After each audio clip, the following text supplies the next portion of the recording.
Shalom, good afternoon from Jerusalem, Israel.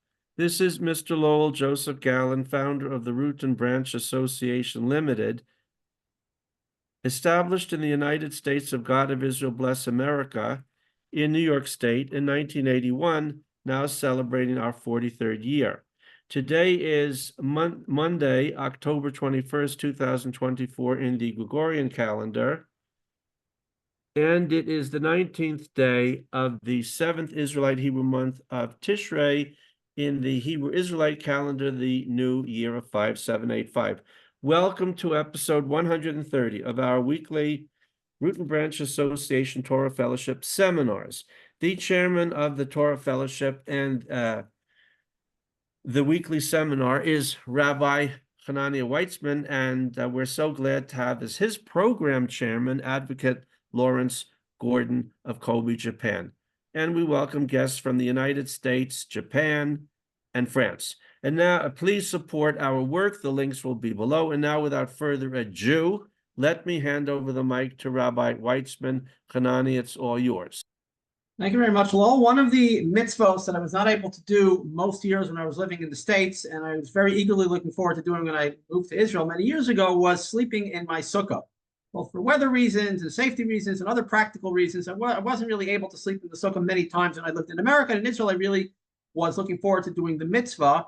And it's very interesting because this year, we can imagine a scene in a sukkah. We have a family with little children, and they're all sitting around the table, having a nice sukkah meal. And they're talking about the reasons behind the mitzvah of sukkah, talking about how the Jews camped in the desert for 40 years, in huts and surrounded by the clouds of glory from Hashem. They were exposed to the elements and to all the dangers of the world, and Hashem protected them in their little huts in the middle of the desert. And that's a message for us that, of course, today we should feel safe in our sukkah. And then you can see the little children saying, "Daddy, why do we have our radio on in the sukkah?" And he'll explain, "Well, because we have to get our warnings from the home front command. There might be rockets and missiles coming in." "And why do we have our cell phone turned on, Daddy?" "Well, because we might have to get text messages and the alerts." "And what happens if the siren sounds?" "Well, then we have to run out of the sukkah and go into the safe room." Right? It defeats the whole point of the sukkah. We're supposed to feel safe in the sukkah. We're supposed to realize that we are, in fact, just as safe in the sukkah as we are anywhere else. In fact, even more so because we are doing a mitzvah. That is the whole point. It can't be that Hashem gave us a mitzvah for all time that would be endangering our lives. The Erev Rav would tell us that nobody should sit in the sukkah because theoretically, if you don't get to your safe room in time, you have an elevated risk of getting killed. And if it saves one life to cancel sukkahs this year, maybe even permanently, if it saves one life, then it's worth it. Now, Hashem certainly knew about saving lives as well as these people do. He knew about the right proportion of risk management and risk tolerance, right? And Hashem said, "I'm giving you the mitzvah anyway. Count on me, trust in me." And that's the whole point of the mitzvah of sukkahs. Now, if you live in a high crime area and it's a clear and present danger of somebody killing you by being in the sukkah, then of course there would be valid reason not to do so. But we're talking about normal, ordinary life. Normal, ordinary life, even in a time of a war, and I have a lot to say about this quote-unquote war, we're not supposed to sit and worry about rockets landing on our heads in the sukkah. My sukkah in Jerusalem is on top of a roof. I mean, it's a perfect target from the sky. That would be the least the safe place you want to be in the event of incoming flying objects. And nevertheless, that's where you are supposed to be, to sleep, to eat, to live, and feel even safer than in your safe room. The whole point is you are no safer in your safe room. Just as the Torah teaches us, you don't make more money because you work harder. You make the amount of money that Hashem decrees you're going to make on Rosh Hashanah, but you have a mitzvah to go through normal channels, right? To not count on open miracles because we don't merit necessarily open miracles. Hashem wants the world to go according to nature, and therefore we have to work. But working 15 hours a day as opposed to a normal day is not going to earn you any more money. And if it does, it'll only be for the short term. It'll be taken away by doctors, lawyers, accountants, taxes, etc. You're going to wind up with the same amount of money anyway. Same thing when it comes to personal safety. You will be just as safe or safer in the sukkah as you are in your safe room. If you are in a situation of clear and present danger, obviously you should have a lock on your door in the house. You should go through normal protective measures in life, but don't go overboard and think that going overboard will keep you safer, right? Running to your safe room every time Pavlov rings his little bell is not making you safer. That is going against the Torah and, in fact, the very essence of the mitzvah of Sukkah. It's very important musar to keep in mind. So on that note, the main topic for today's shir is going to be fear and worrying. I've spoken about this many times, especially in our many classes on tachon, the proper balance of trust in Hashem and human efforts. So let's see some additional sources focus on the topic of fear and worrying, because many people today are in a constant state of fear and worry. We'll start with a short medrash from Koheles Rabbah. We haven't done medrash a lot in the last few weeks, but in honor of Koheles, which we read on the Shabbos of Chol, we read on the Shabbos of Chol Moed Sukkos, we'll do a little piece from there. This is from Parsha Yud in the medrash, and the pasuk that is talking about is Mishoch hanachash b'lo nachash. Will a snake bite somebody without being charmed? Okay, so the medrash is going to darshan it as follows. Amar Rabbi Acha bar Kahana. Rabbi Acha bar Kahana says, La'olam min hanachash nochesh ela in kein nilchash lo milael. A snake will never bite somebody unless from the word lachash, it was whispered to the snake from up above in heaven to bite this person, meaning every bullet has an address, every missile has a target, and every snake bite, Hashem whispered to the snake, go bite this person. It didn't happen by random chance, by accident. It happened because the snake was told to bite this person. And a lion doesn't tear someone apart unless, again, it is whispered to the lion from up above. The government doesn't start up with a person unless, as well, it is whispered to the government from Shemaim. Now, the government is not prophets; they are the other end of the spectrum of prophecy. They're evil people, but nevertheless, Hashem manages everything. If a person has troubles in this world, whether from snakes, lions, governments, rockets, illness, anything else, there's a spiritual cause. Now, Hashem said many times, right? The government, Hamas, the rockets, the illnesses, it's the stick, okay? You shouldn't be afraid of the stick. You should be afraid of the one who is holding the stick, and that is always Hashem. So we should always look for the spiritual root cause of everything and not obsess over taking practical measures to become safer, because if Hashem is whispering to the snake or the rocket or the government to start up with you, that's not what's going to keep you safe in the end. And therefore, you have to check off the box of doing normal hishtadlus, but that's a separate mitzvah, right? We have an obligation to live according to the ways of the world. And in fact, if we don't, if we're reckless, that may in fact invite trouble upon us as a punishment for not doing this mitzvah of going according to the ways of the world and counting on open miracles. But the practical measures that we take in essence do not keep us safer. It's only by addressing the spiritual cause of things will we be any safer. Very important lesson from Sukkah, the Mun, the Medrash, and really throughout the Torah. This is the underlying message of every mitzvah, and everything in the Torah is everything comes from Hashem, and therefore we have to look for the spiritual root cause of everything. Okay, let's learn a pasuk from Mishli, and this will be a springboard for further discussion. I see a question from Lawrence. I'll try to get to that a little bit later. Okay, Mishli, Parak Yud Beis, pasuk Chaf Hey, chapter 12, verse 25. Da'aga v'lev ish yashchena. Worry in the heart of a man, yashchena, he should lower it, he should cast it down or push it down. V'davar tov yisamchena, and something good, a good matter, will give it joy. Let's see the Radak's comments, or let's see the Ralbag, rather, the Ralbag's comments on this pasuk. Most of what he has to say here. He says, Da'aga b'lev ish, worry in the heart of a man. When it happens that a person has worry in his heart, he must make an effort to subjugate and lower his worry. Because worrying has no benefit whatsoever. You profit in no way simply by worrying. It only causes harm. Nothing good comes from worrying. And worrying is something that is not appropriate for an intelligent person. Because if you're worrying about something that is transient or temporary, here today and gone tomorrow, that's madness. That's insanity, says the Ralbag.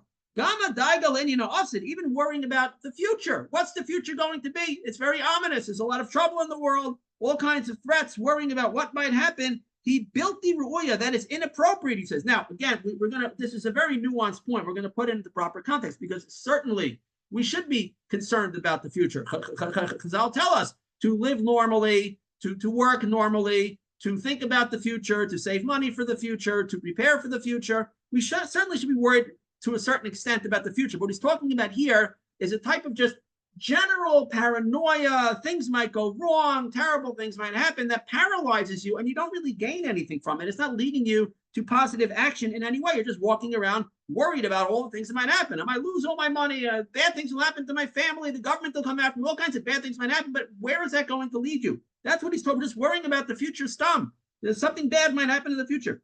He says that's not appropriate. Because it is appropriate for a person to trust in Hashem. Okay? And here there is a way, there is a method to get rid of your worrying. And that is,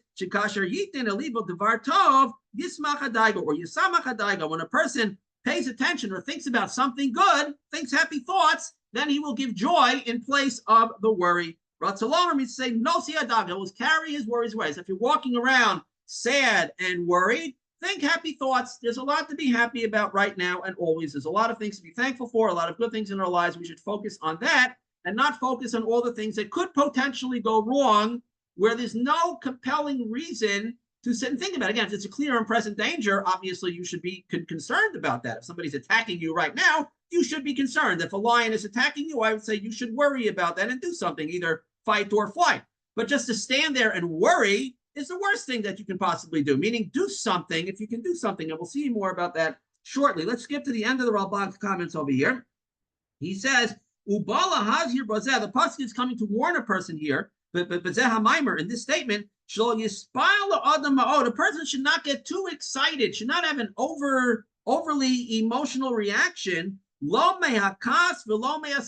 from anger, things that rile him up in a negative way, and not from joy, things that stir his emotions in a positive way. Person should take things in stride, be balanced. You should be happy in a time of happiness. You should be appropriately sad in a time of mourning, God forbid, but we should have balanced emotions and always in control of our emotions and not having our emotions in control of us. We shouldn't get too excited about anything, because when we're too excited, we lose our sense of reason. And it's interesting that that's what the government and the bad guys are always doing.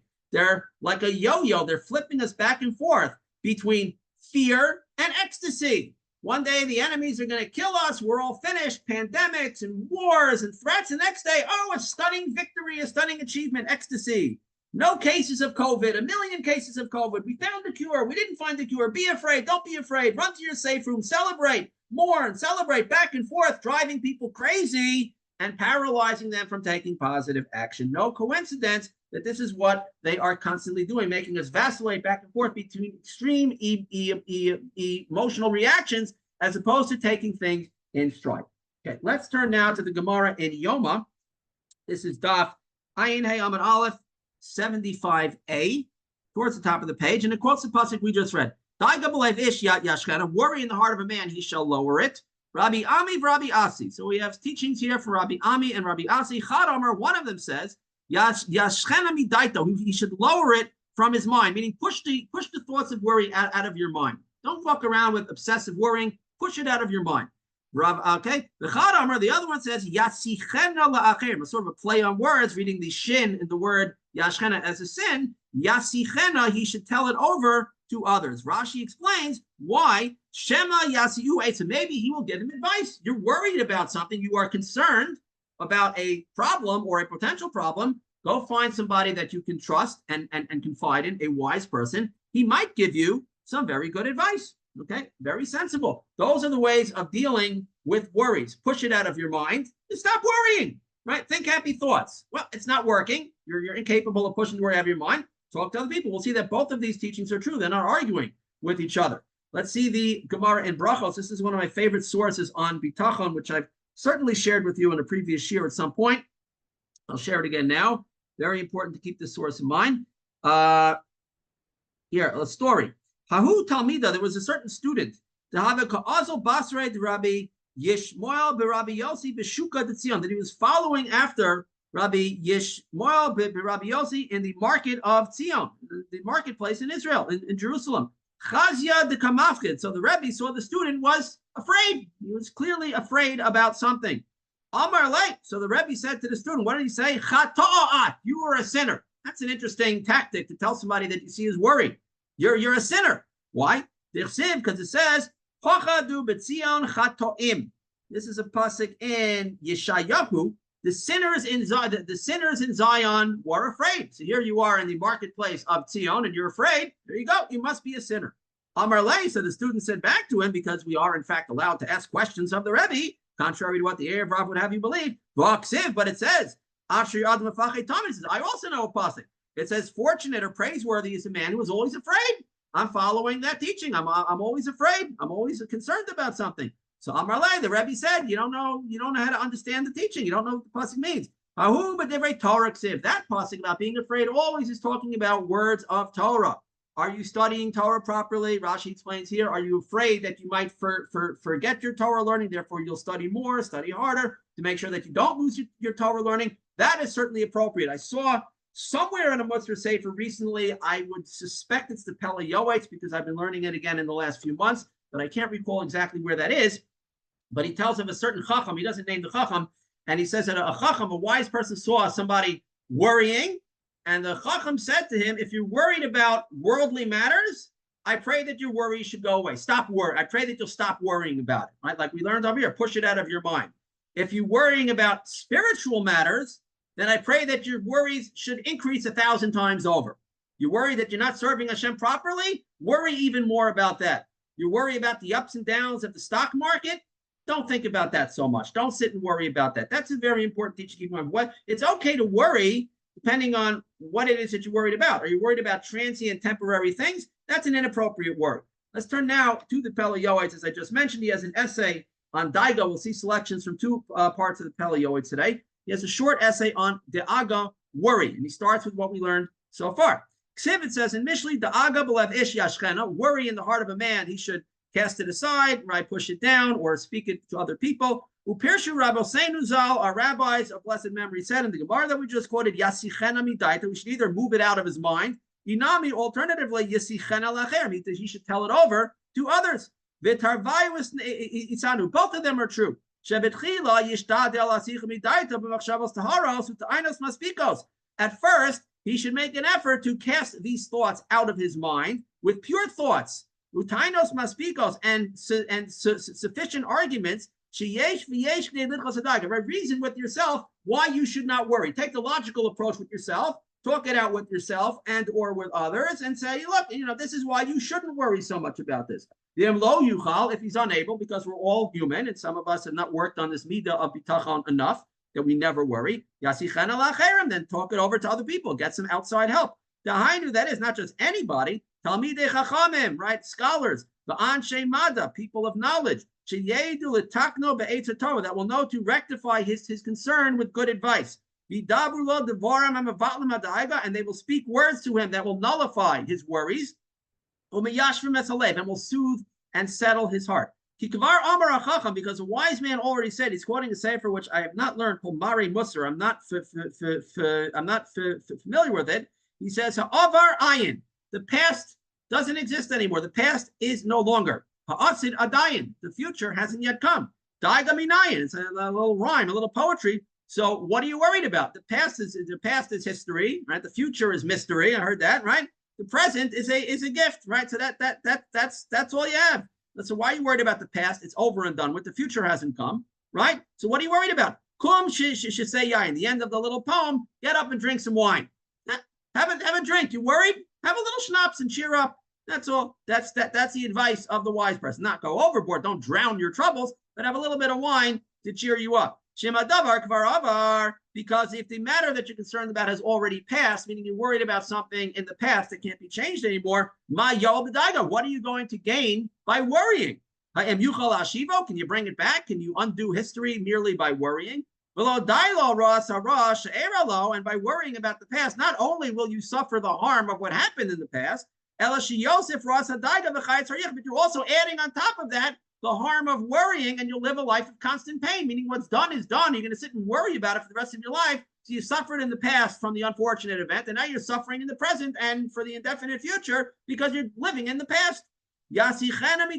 Such things, such thoughts you should push out of your mind. Again, we're not talking about a sin that you can do tshuva for. We're talking about, let's say the stock market crashed and you lost your money in the stock market. It's gone. It's done. So what are you worried about? I made bad investments in life. It's gone. It's money. It's unfortunate. It's a punishment. Fine. But to sit and dwell on it forever is foolish. If you're worried about something in the future, we're going to see from the Sefer Habris shortly. He talks about this at length. If there's a way of fixing the problem, meaning you're worried about a potential problem in the future, well, if there's something that you can do about it, do it.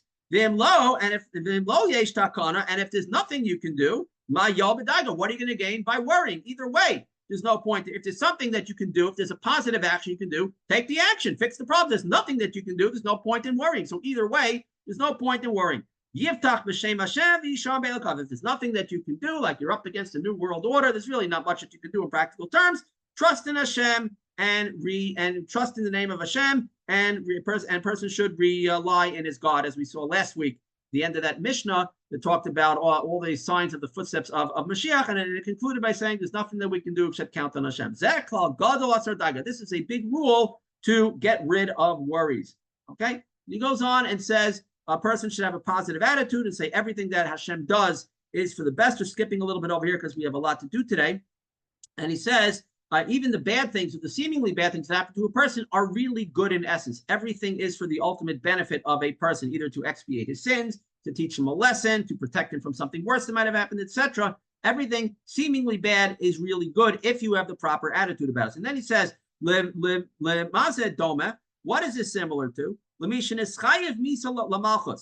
talking about here that somebody gets a lesser punishment in exchange for a greater punishment. Let's say somebody is guilty of a capital crime to the kingdom. And in the compassion that the king has for him, the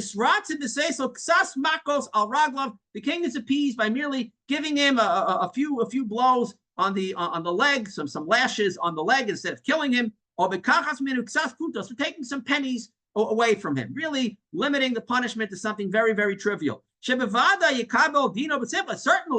the criminal would accept that verdict with great joy. The king says, you're guilty of a capital crime, but I'll give you a little patch, and I'll be satisfied with that. And the person will be grateful and praise the king for his great mercy. That's exactly the same thing here when bad things happen to a person in this world. Shari Amar Rabbi Seinu Zal, because our rabbis of blessed memory said at the end of the Gemara in Psachim, Kuf Yud Ches Amar Aleph 118a, Al Pasik Hodu LaHashem Kitov, on the pasuk that we say in Hallel now every day in Sukkot, give thanks to Hashem because He is good. That He collects his debt from the person in his goodness, right? There's two ways that you can collect a debt. You can collect it the way the mafia does, or you can collect it the way Hashem does. Nishbarat slochi, so a person breaks his plate, right? You drop something in the kitchen and your plate shatters. Nishbach yeno is wine spills. Wine spills all over the table. Terrible, idiot. You knocked over your terrible thing that happened. Person curses when he knocks over his wine. He doesn't have the right perspective. You'll see. Mesa Tarnagolto.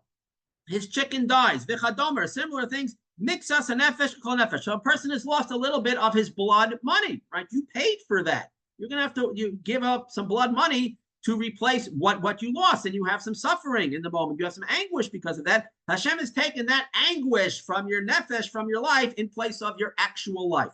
He's taken that as a full exchange, as a barter. The Gavru Rachamei Okel, and the mercy of Hashem has overpowered the situation. Not only is Hashem taking something from you in exchange for what He really should take from you, which is your life. If a person sins against Hashem in any respect, it could very easily be called a capital crime. If it's an act of rebellion against the king, what's the difference if it's a small act of rebellion or a large act of rebellion? The king has every right to execute anybody at any time for even a small act of rebelling. So Hashem is taking something away instead. And what's He taking away? Something that belongs to Him anyway.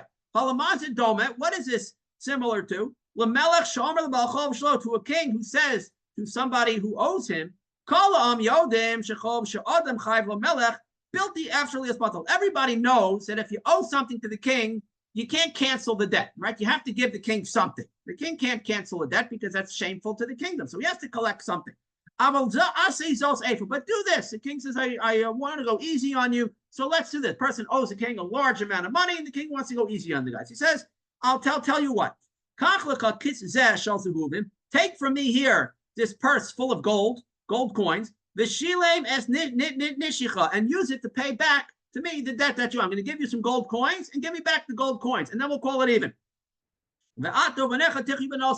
And you and your children will live with the leftover. I'm going to give you more gold coins than you even need to pay off the debt. You'll pay off the debt. We'll call it even. And then you keep the rest and take care of yourself and your family. Okay? Is there anything sweeter to the palate than that? It's the best deal around. So Hashem collects his debt from people when he in his goodness. Hashem gives and takes away, gives and takes away, gives and takes away, back and forth. And then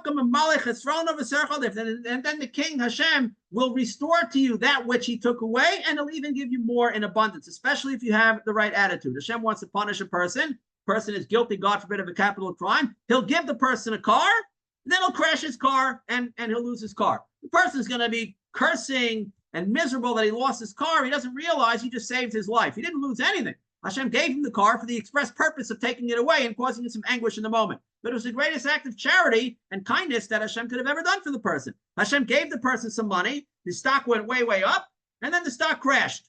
So Hashem gave him and he took it away. He's back exactly where he was before. He didn't really gain or lose anything except the punishment that he had, the anguish that he had, counts as a punishment. It counts as if he paid his debt, if he has the right attitude. That's the greatest act of charity that Hashem could do. Hashem morish umashir. Hashem makes people poor and rich. Umake umachatz.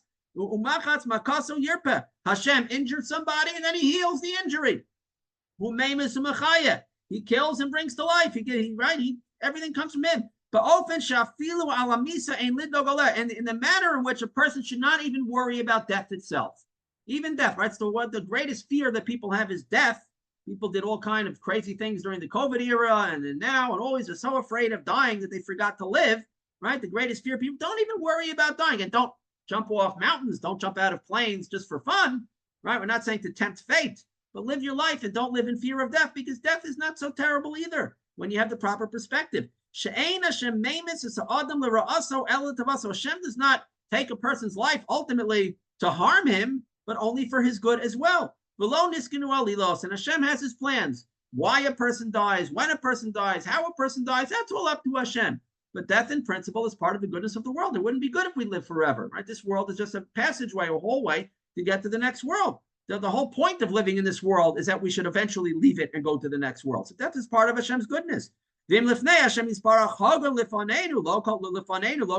it's appropriate before Hashem to do something that in the moment may be painful to us, shouldn't it be appropriate for us as well? Shouldn't we take it in stride? We should only say Hashem should do whatever is good in his eyes that will bring satisfaction to him before his throne of glory. Whatever Hashem decides, I'll take, and I assume that's for the best. But a person should take everything in stride and with joy, satisfaction, joy. Now, again, that does not mean, these are very nuanced points, that if God forbid something troublesome happens to a person, like let's say his wine turns to vinegar. We have in the beginning of the Gemara Brachos, I think it was Rabbi Chia. He had, I think, 400 barrels of wine that all turned to vinegar. He didn't say, whatever Hashem does, whatever is best, I don't care. He realized that it was a punishment for something. The rabbis came and visited him and they talked it out, and they determined the source of the punishment, right? He did tshuva for it, and then the price of vinegar shot through the roof. It didn't turn back to wine. That would have been an open miracle, but the price of vinegar went way, way up. He made back all the money that he lost, because everything has a spiritual cause. So when painful things happen, I wouldn't even call them bad things, because there's nothing in essence that's bad, but when painful and difficult things happen to a person, he should realize it's a test, it's a punishment, it's a spiritual cause for it. Try to get to the spiritual cause, and if it's a message from Hashem that you need to improve on something, certainly do that. Take it in stride. Doesn't mean not to worry at all about anything that happens in your life or in the world. If there's danger, again, you should be concerned about that, but just stop to be worrying for no reason about, everything is bad, only bad things are going to happen, it's all pointless, there's no point in trying, there's no point in doing anything. That is an evil type of worry. That doesn't lead a person anywhere positive. Let's learn a little bit from the Sefer Habris. This is a really interesting Sefer. We're going to do more about this in future classes. He has a very interesting section on vaccines. He has something on the shape of the planet, which I don't fully understand, but I'm just throwing it out there as a teaser. Very interesting Sefer, so we will come back to this. I just want to do one paragraph here. This is from Chelek Beis in Divrei Emes. This is the second part of the Sefer about Midos, Tovos, Veros, good and bad character traits and attributes. And one of the bad attributes he talks about is atzvos, which is sadness, the oppression and sadness. And we'll do a little bit from here. Ube'emes midas ha'atzvos hi sichlus gadol. The truth of the matter is that the trait of sadness, a person is always gloomy, downcast, is great foolishness.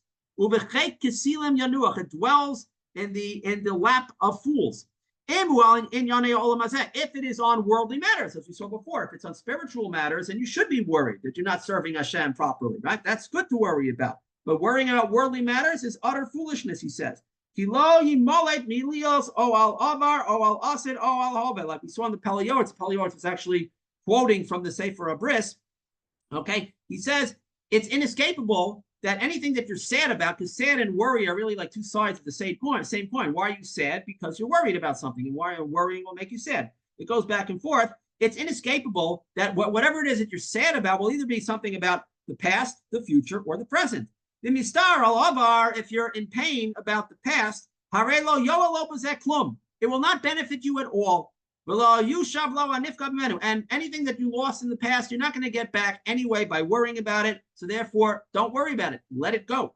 Like David said about the child he had. He had a child who died, right? And David was in great agony while the child was sick, davening and praying. And then the child died, and then he just got up and went back to normal life. And his servants were astonished and said to him, we don't understand what you're doing. Shouldn't be mourning. I said, I can't bring him back. When there was a chance to save him, so then I was in anguish and I was doing something. But now that he's gone, he's not coming back. So let's move on with life. Right? It says, now he's dead. Why should I fast? Why should I continue to fast? Can I bring him back to life? This is from Shmuel Beis, Parakut Beis, chapter 12. If a person is sad about the present, it's inescapable. It'll be one of the two possibilities, which we saw in the Peliot.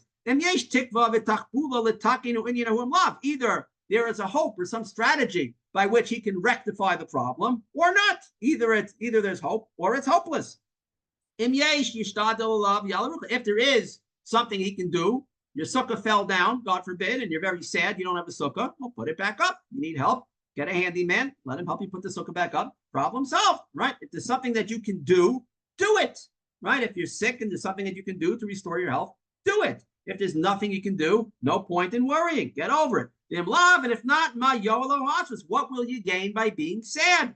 You should always be happy. If you're sad about the future, maybe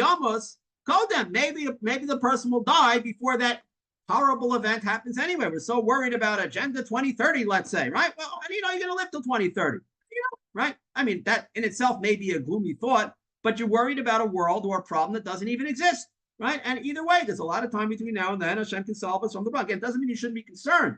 When your enemies are making threats against you and saying what they intend to do to you, we should take these threats seriously and take proactive measures, especially of the spiritual kind, to deal with the problem. But just stop to walk around in a state of gloominess and worry is utter foolishness. And as the Ralbag wrote, is madness. The Gemara in Gittin, I think it's Samach Test 69, in Gittin talks about Ashmedai, the demon Ashmedai, the king of the demons, who spent some time with King Solomon, with Shlomo Melech. So Shlomo initially captured him. He sent some men and told them how to capture this demon. And while they were taking him in chains to see the king, this demon reacted in funny ways to different situations. One of them was he saw a person buy a shoemaker, telling the shoemaker to make him a pair of shoes that will last for 7 years. And Ashmedai laughed. So they asked him later on about all of his reactions to things. He wanted to know why he reacted the way he did. And he said, why did you laugh when this person ordered a pair of shoes from the shoemaker? He said, this person is ordering shoes that'll last him for 7 years. He doesn't even have 7 days to live, right? So what's he worried about 7 years from now? He doesn't have 7 days. Now, does that mean you should buy the cheapest, junkiest pair of shoes? Of course not. You should buy quality products. You should plan for the future.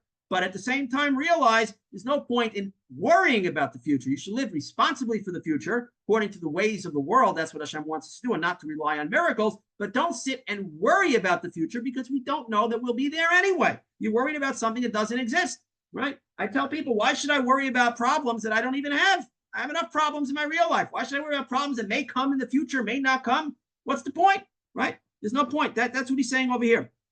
Okay, it says maybe the person will die before. The Nimsam it turns out that he was in pain over a world that isn't even his, right? The problem's going to come in 20 years. He's not going to be around in 20 years. So why is he in pain about something that is not even part of his life?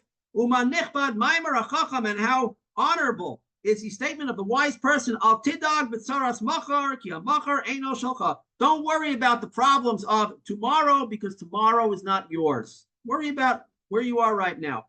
Deal with the problems you have right now. Don't deal with problems that don't exist. A person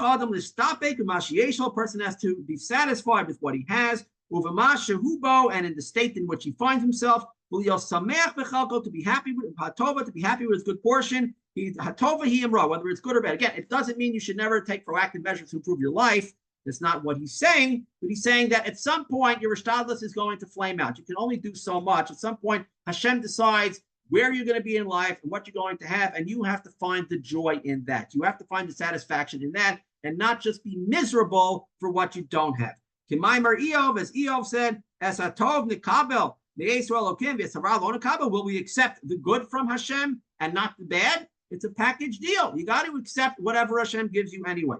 The David Amar, and David said, Chesed umishpat ashira, kindness and judgment I will sing. Meaning, in Chesed ashira, if Hashem does kindness, meaning something that makes me feel good, something positive, I will sing praises to Hashem. The mishpat, if it's judgment, something harsh, ashira, same reaction, I will sing to Hashem. The judgment is painful, but I will still sing praises to Hashem because I know that ultimately that is for my benefit as well. Now, we're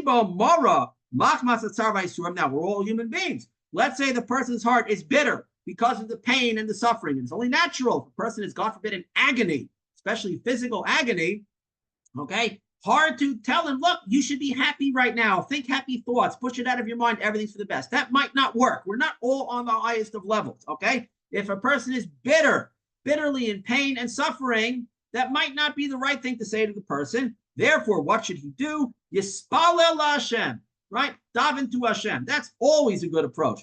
Because Hashem is a God who rescues. Machsev va'oz. He is our refuge and our strength. Ezra b'tzaros nimsamon. He is our assistance in times of trouble, and he is very easily found. It is very easy to find Hashem. You think Hashem is hidden? Maybe he's hiding behind the corner, but he's still peeking out. He's watching us at all times. He's always close by. In a time of Hester Panim, where God's face is hidden, we don't see open miracles. People think that Hashem is distant. He is not. He's just working in hidden ways, but he's extremely, extremely close to us at all times. The Sefer HaBris goes on and talks more about atzvus, sadness, but we'll stop there for now and do one more reading for today. This is from the Pele Yoetz again. He has an essay on atzvus as well. On sadness, we will do part of that. Okay. First, he quotes the Sefer HaBris. We'll just read that. Ukvar Kosav HaRav, Sefer HaBris, the Rav, Sefer HaBris, was written from a Rav in Vilna in the 1800s.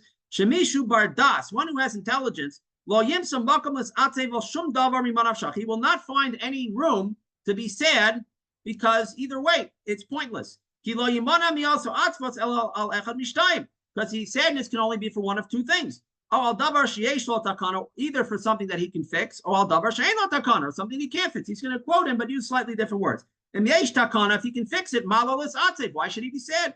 Yasa Takana Vinatzo, do what you can to fix it, and then you'll be saved from your problem. The main Takana, if you can't fix it, Ma Betzak, he is Atzev. What point is there? What profit is there in being sad? Hare David HaMelech Al Shalom said, Kishemeis Beno, Amar, David said when his son died, Arach HaShulchan Simu Lechem, arrange the table and put the bread down, time to eat. Yamar, because he said, Ma Betza Anos Adam Nasha, what point is there for a person to afflict himself? Are you gonna get better in life by being worried sick? Literally, worrying makes a person sick. You get worried sick. There's no point. I gotta eat. Okay, gotta exercise, gotta eat, gotta sleep. Person has troubles in life, he should sleep like a baby. You shouldn't be tossing and turning all night thinking of all your problems. You should sleep like a baby because sleep is essential. And worrying in bed all night about your troubles is not going to solve the problems or make you healthy. It's only going to make you sick, which will only bring you more problems and more things to keep you up at night, right? So David said, can I bring him back? Says, well, I'm going to him. He's not coming to me. I'm eventually going to go where he's going. He's not coming back here. A person should also think, says the Pele Yoetz, at a time of sadness due to whatever's happening in the world. By the way, if you don't read the news, fake news, you'll be happier in general. The news will make you sad. Don't read it. There's nothing good in the world like the fact that we have the Torah of truth. That alone should be a source of happiness, something that you can turn to at all times to cheer you up. Think about it. I'm a Jew. I have the Torah. That should make me happy. I have laws, good mitzvahs. Hashem gave us a beautiful way of life, beautiful mitzvahs that are only for our benefit, and we profit. Hashem has the chesed to give us reward for doing the mitzvahs that are the best thing possible for us anyway. Well, the best deal in town. The yidmeh, and he should imagine to himself, Like a person who has 1,000,000 gold coins. The Adam menu pruta katana, and he lost a small penny. He's not going to worry about it. The person's a millionaire who loses a penny. He's not going to care. It's not going to faze him. If he gets sad and depressed over worldly matters, or becomes angry because of his temperamental nature, that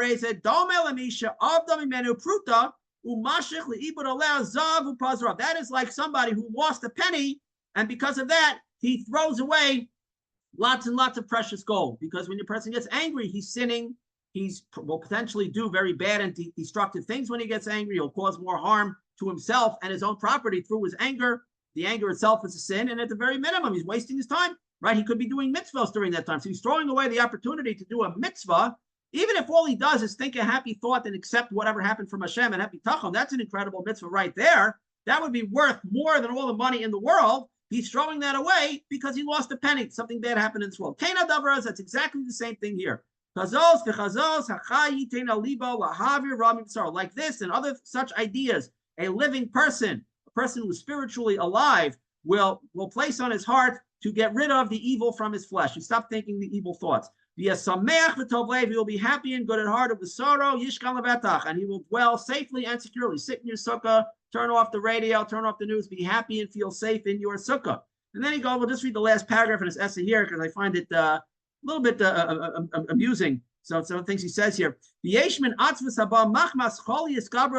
sometimes a person will be depressed because of some bitter black bile that he has in his body. There are scientific reasons why people can become more depressed than others.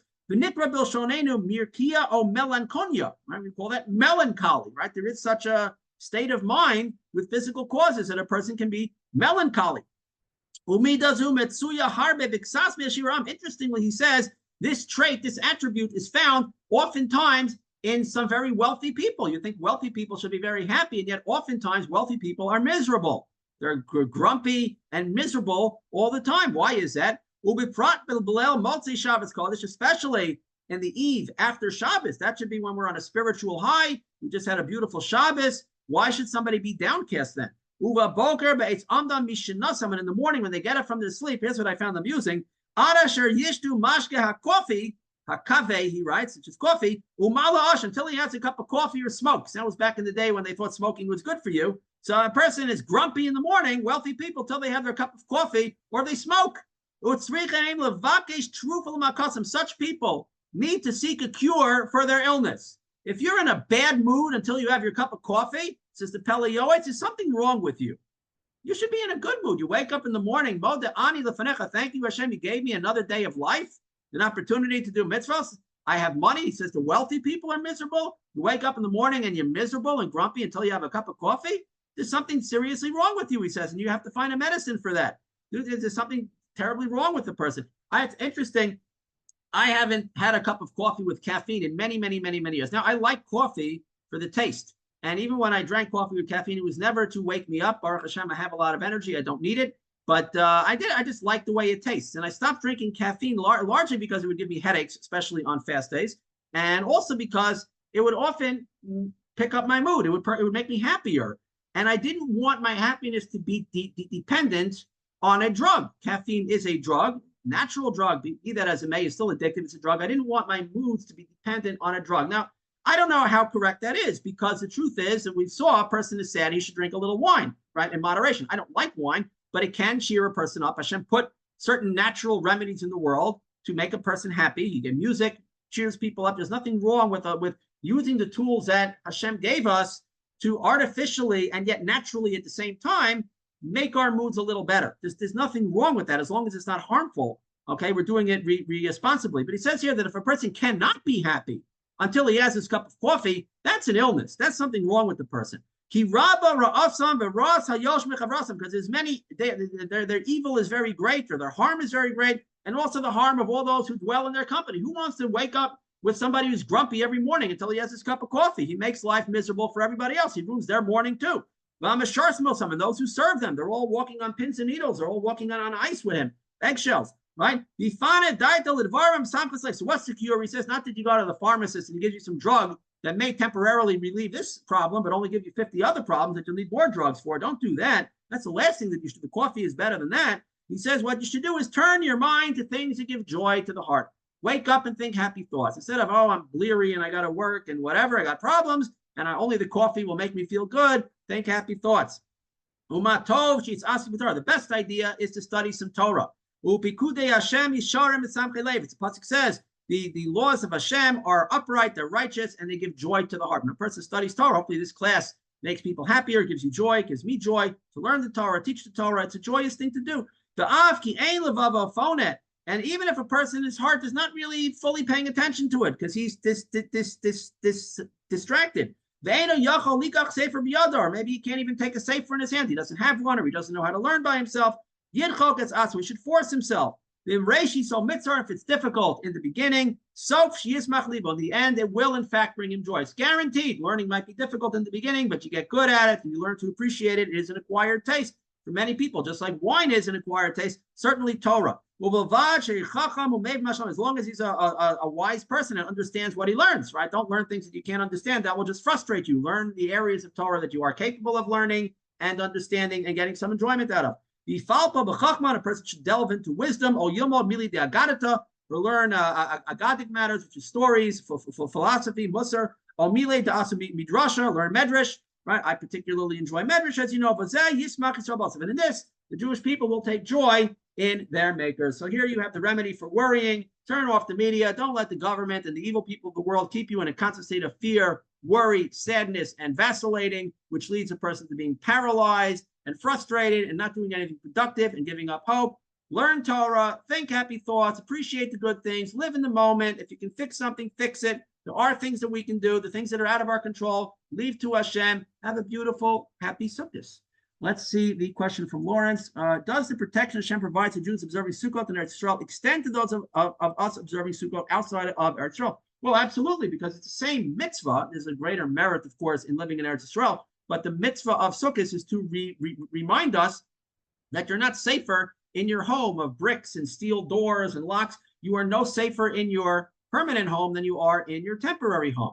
Okay, again, not saying that if you live in New York, for example, in Harlem, you should sleep in the street. You're just inviting trouble. That's an actual clear and present danger. But realize that you're more safe in the sukkah because you're appreciating the essence of what the mitzvah is, and you get the merit of doing the mitzvah, and you're trusting in Hashem.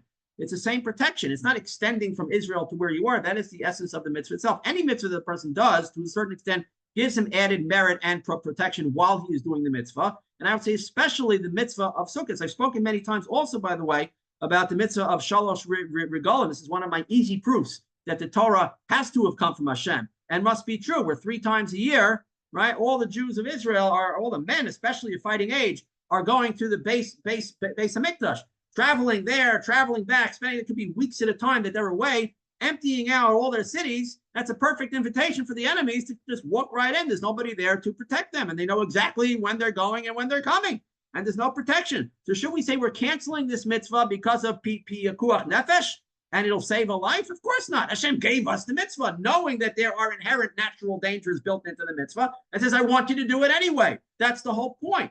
So it's the same thing with Sukkot. And in fact, the fate of the 10 tribes was only sealed when they stopped being Ola Regel. From the time when Yeravam first became the king, and he set up the 2 golden calves, so he set up soldiers around the borders to prevent the Jews from going to the Beis HaMikdash by the Regel, because if the Jews went back to the Beis HaMikdash, he was afraid that they would give the Malchus back to the family of David. They said, well, that's the main spiritual center of the Jewish people, not these golden calves, so this is who the real king must be. So he basically forced them to either serve the golden calves or nothing, but not to go to the Beis HaMikdash. And this continued for many, many, many years until they had a king, Hoshea ben Elah, and he was a wicked king too, but he did one very, very good thing. He got rid of these soldiers. He gave Jews the freedom. They had religious freedom to go to Jerusalem if they wanted. And you know what? Most of them didn't go. Hashem said, oh, for all these years, you had a valid excuse. I couldn't go because there were soldiers there stopping me. But now there's nothing stopping you. So therefore, you're going to be exiled. For all the years that you didn't go, when you didn't have the opportunity, but you proved when you did have the opportunity that you weren't going to go anyway, so now you're going to be exiled for all of those years. And by the way, the king himself was punished, Chazal say, because even though he allowed the Jews to go, he didn't encourage them to go. He didn't force them to go. So it's not enough to give people freedom. You got to make people do the right thing, right? That's the point of the government, really a spiritual government. Is there not just to give freedom, do whatever you want, have your pride parades or have a family, just do whatever you want, right? No, we're supposed to keep the Torah. The government should be coercing us to keep the Torah. That's what a proper government should be doing. So because they didn't keep the mitzvah of Ola Regel, which they could have said is unsafe, especially at that time, they were very, very weak. They were surrounded and attacked all the time by their enemies. That's when they were punished, Davka, with exile. So you see, by keeping the Torah, we are safer. By not keeping the Torah, even though we can calculate that we'll be safer if we don't keep the Torah, that ultimately brings the punishment and all the things that we fear. That's what brings the troubles upon us. Okay, so that's the class for today. Lowell, I will give it back to you.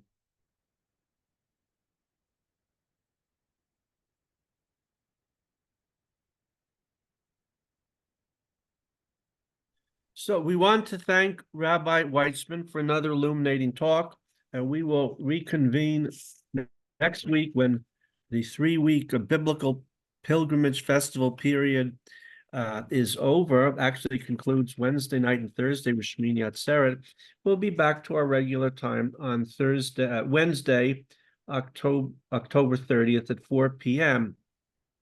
And also there'll be time, the clock changes to the winter time on Sunday. I don't know if there's an hour forward or back, so I have to adjust all the times for other countries in the announcements. I just wanted to add that what Rabbi Weitzman says about the Sukkah and safety, that what many people do, and it's understandable when we do it, is called mapping, which is a bomb blew up on Tuesday at 5 p.m. on King George Street. Therefore, every Tuesday at 5 p.m., I won't be on King George Street in that place. The truth is anything can happen anywhere at any time. And other than Rabbi Weitzman says common sense, if you're in Detroit in the middle of gang warfare, it's not a good idea to sit out in a sukkah. But in terms of normal spectrum situations where you're not for example, like my father was in Antwerp in the port while it was being bombed by V-1 rockets. That's not a good time to have, if you're on a ship, to have the sukkah outside on deck. But otherwise, the idea that it might be safer underground, well, not necessarily. I just read a story how because I put out each week in my Twitter twaddle page, This Week in World War II from Spartacus Olson and Indy Nidell, what was happening October 19th that week. Well, there were people who went underground in London, as they should during the Blitz, and a bomb penetrated the top of where they were and killed 40 people who were all there. Does that mean they shouldn't have gone underground? No, but anything can happen anywhere, anytime. So that's important. What's called mapping, and we've been in Israel since April 1st, 1992, with the Oslo death process, as these attacks came week after week after week, as they were intended to make people afraid and scared and dead and crippled, and it worked. People would do what is mapping to preserve a sense of safety when the safety was being stripped from them intentionally by those who did this, to reduce Jews in Israel to a perpetual pogrom psychosis where you don't know what's coming any day anywhere. And it was very effective. Mapping, a neighbor told me the term, that's what people do to give an illusory sense of safety where the danger level had increased everywhere and there was no place of safety. Okay, that's it. So thank you, Rabbi Weitzman, and our guests from the United States and France and Japan, and right, United States, France, and Japan. And we will reconvene next week, God willing. Shalom from Jerusalem.